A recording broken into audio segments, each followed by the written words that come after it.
टुनटुनी चिड़िया के घर आज दावत थी। आसपास की सभी चिड़िया टुनटुनी चिड़िया के घर आई हुई थी।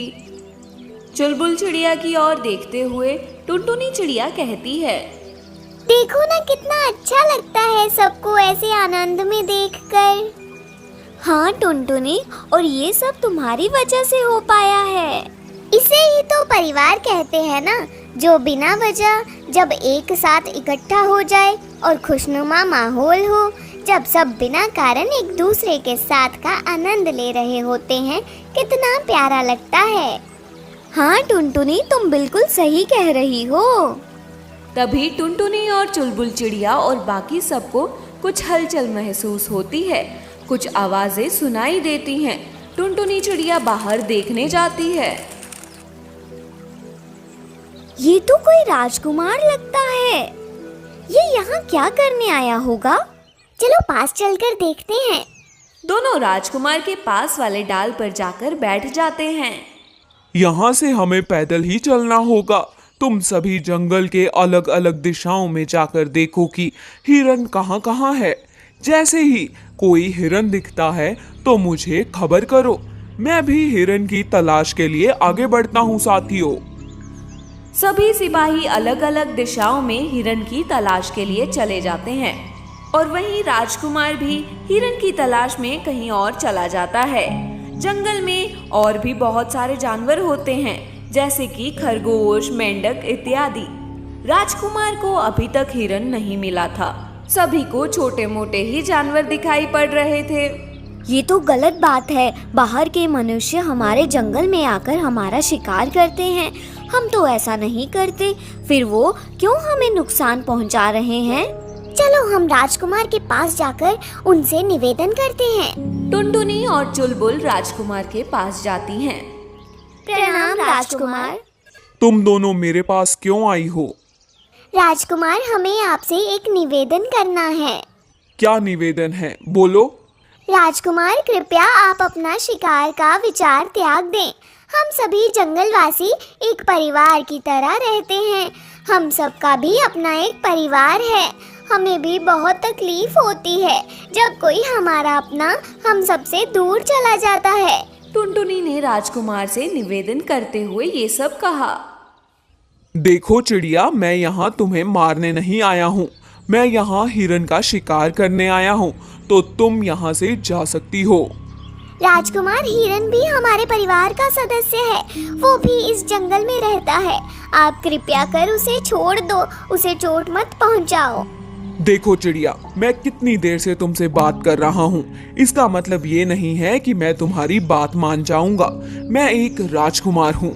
मैं वही करता हूँ जो मुझे पसंद हो। तुम सभी जानवर मरने के लिए ही बनाए गए हो। हम मनुष्यों का पूरा अधिकार है कि हम तुम्हें मार सकें। अगर तुम इतने योग्य हो कि तुम अपनी जान बचा सकते हो तो बचा लो, पर मैं तो यहाँ आज हिरन का शिकार करके रहूंगा। टुनटुनी चिड़िया और चुलबुल चिड़िया उदास मन से अपने घर की तरफ लौटती हैं। सभी चिड़िया उन दोनों के पास आती हैं।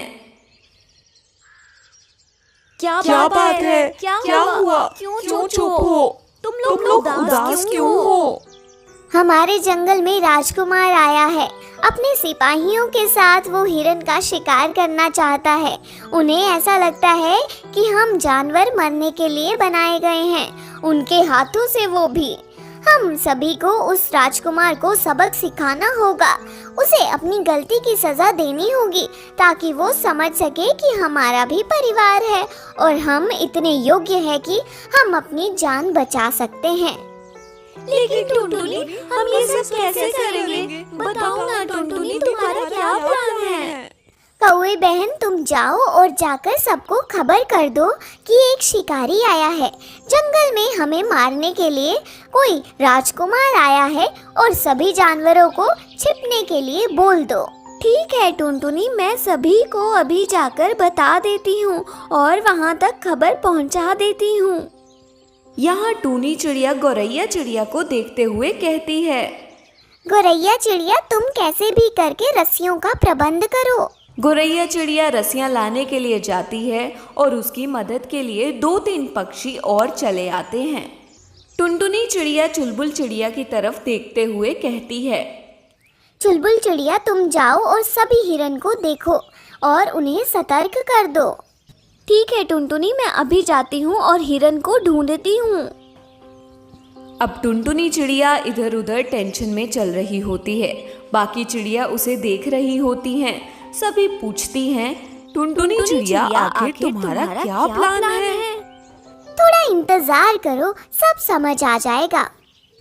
दूसरी ओर से गौरैया चिड़िया बहुत सारी रस्सियों को लेकर आ जाती है। टुनटुनी चिड़िया इन रस्सियों को देखकर बहुत खुश हो जाती है। अब शिकारी खुद जाल में फंसेगा। आगे हम देखते हैं कि टुनटुनी चिड़िया और उसके और भी साथी अलग अलग पेड़ों में एक रस्सी को बांध रहे होते हैं और एक जाल बना रहे होते हैं।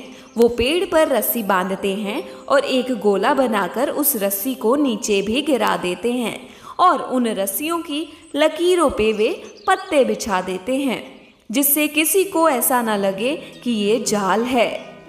चिड़िया बड़ी चालाकी से सैनिक और राजकुमार को फंसाने के लिए जाल तैयार कर रही होती है। अब टुनटुनी चिड़िया हर सिपाही के पास जाती है और उन सभी को गुस्सा दिलाती है। अगर उनमें इतनी हिम्मत है तो पहले वो उसका शिकार करें, उसे पकड़ कर दिखाएं। सभी सैनिक जब गुस्से में टुनटुनी चिड़िया की तरफ बढ़ते हैं तो वो जाल में फंस जाते हैं।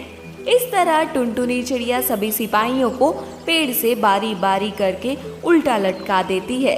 बड़ी चालाकी से उन सभी सैनिकों को अपने जाल में फंसा लेती है और पेड़ से उल्टा रस्सियों के सहारे लटका देती है।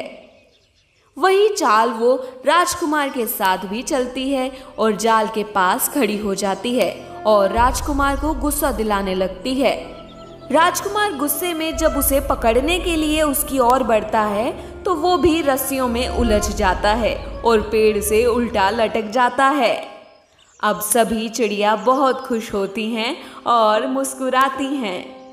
ओह चिड़िया, ये तुमने क्या किया? तुमने बहुत गलत किया है। अभी मेरे सैनिक आकर तुमको मजा चखाएंगे, तुम सभी को सजा देंगे। राजकुमार जी, वो आएंगे तब ना जब वो खुद की सुरक्षा कर सके।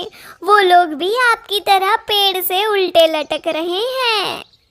अब सारी चिड़िया खुशियां मना रही होती हैं। दुष्ट राजकुमार, निर्दयी राजकुमार चला शिकार करने, खुद का हो गया शिकार। देखो चिड़िया, मुझे छोड़ दो, मुझे जाने दो। मैं अब से इस जंगल में नहीं आऊंगा। मुझे छोड़ दो प्लीज। टुनटुनी चिड़िया और बाकी चिड़िया उड़ते हुए वहां से चली जाती हैं।